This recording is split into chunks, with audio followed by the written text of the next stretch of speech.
hot on the heels of the Jamaica's 4x1 100-meter relay team from the Beijing 2008 Olympic Games being asked by the IOC to return their medals as a result of Nesta Carter retest returning a adverse analytical finding. We're seeing where Jamaican and West Indian cricket superstar Andre Russell has been banned by the Jamaica Anti-Doping Agency for 1 year for, it's not a failed drugs test, but it is the failure to be tested. You understand? In Jamaica's anti-doping laws, 3 missed tests constitute 1 failed drug test. But we're going to look at this in a little bit of detail because there's more to this than meet the eyes. We will talk about it so forward.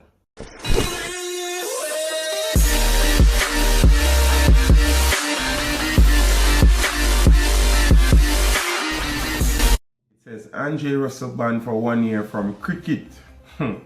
Jamaica and West Indies all round, Andre Russell has been banned for 1 year from cricket after being found guilty on Tuesday morning by the Independent Anti-Doping Panel.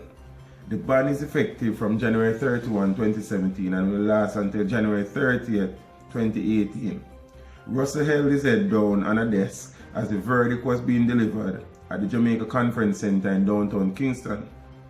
A 3-member tribunal comprising Hugh Faulkner, Dr. Marjorie Passel, and Dixet Palmer, a former Jamaican cricketer, found Russell guilty of being negligent in filing his whereabouts on 3 separate occasions within a 12-month period in 2005.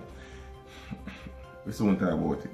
According to the WADA code, if an athlete misses 3 tests in a 12-month period, it amounts to a failed dope test. Fair enough. Patrick Foster, Russell lawyer, is not happy with the verdict. I mean, who is? Naturally, I am disappointed, but I am somewhat grateful it was not for 2 years. They seem to have injected some mercy into the process, even though I did not agree with the decision, said Foster shortly after the verdict was handed down.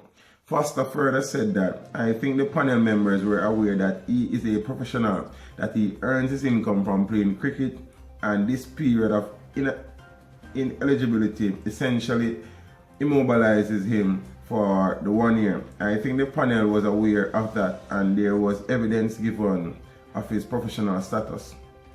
The only concern I had, which I could have raised at this point, was for the penalty to start running at an earlier date, and the panel was not prepared to consider it.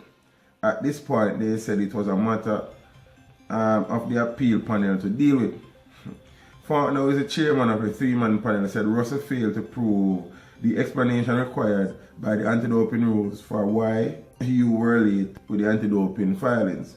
Faulkner said his panel had no option but to ban Russell. He said the rules require that there must be 3 missed tests, and that 3 missed tests happen within a 12-month period, and we found that was the case. As a result, the panel had no option but to apply a sanction. We looked at all the circumstances of the case, looked at the evidence, looked at previous cases, precedents, etc., and we came up with 1 year sanction commencing today's date. The 28-year-old Russell was facing a maximum 2-year ban. The charge was issued by the Jamaica Anti-Doping Commission, JADCO, last March. JADCO said Russell had been negligent about filing his whereabouts, despite several reminders over phone, email, and through written letters. Fair enough. JADCO said Russell failed to file his whereabouts on January 1, July 1, and July 25th, 2015. In his defense to the charges, Russell told the tribunal that he had not been properly trained to file whereabouts. That kind of weak still, Andre. Russell said he was busy fulfilling various cricket commitments, fine, and has authorized his agent to file his whereabouts on his behalf. We are talking about it, peeps. Them a preach and preach, step over they go beat and teach. See them some me see, beat and teach. So beat and teach, so beat and teach, beat and teach, beat and teach. As the same Bowl said the other day, peeps, rules are rules, you see? However, with this case, we need to put a couple of things into consideration. Yes, the athlete is ultimately responsible for his or her whereabouts. You understand what I say? And if you're supposed to file it, you're supposed to file it. However, and let's not get this wrong here, Russell has not been charged for a doping violation, as in taking substance or substance abuse. What he's been sanctioned for is the missed tests. You understand? He has not turned up for testing or presented himself for testing on 3 occasions in 1 year that constitute to a ban. You understand? And this is not the International Cricket Council or WADA. It is a Jamaica Anti-Doping Agency who has banned him. Remember that. No, he should have been available. He should have made himself accessible to the testers. No doubt about that. He should not have allowed his representative to be filing anything. And I think Andre has been a little bit disingenuous when he said that he wasn't trained as how to do it. I think that fit true still. But in all fairness, Andre Russell is one of the premier cricketer in the world. He plays T20 cricket on almost every continent in the world. You understand? No. In all those competitions that he's playing in, he is tested. Remember that, you know? So if him go Pakistan, India, Sri Lanka, Australia, England, South Africa, wherever the competitions are, he is tested. You understand what I say? And in none of those tests over that same period that WADA is charging him for was he found guilty of using any substance that would enhance his performance. So I am thinking to myself, if he is tested so many times in so many different countries whose testing are far better than ours, in all honesty, and it shows no sign of a problem, then what's the problem? You understand what I say? But you know, I think stop more time still. I think this is just Jad Cup overreaching and trying to send a message and make an example.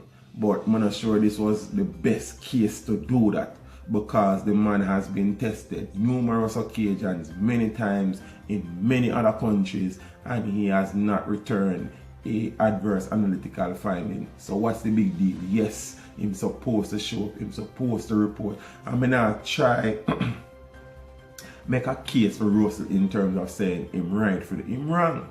You understand? But the Jamaica Anti-Doping Panel should have put into consideration the fact that this man was tested many times around the world and he has never returned a positive test.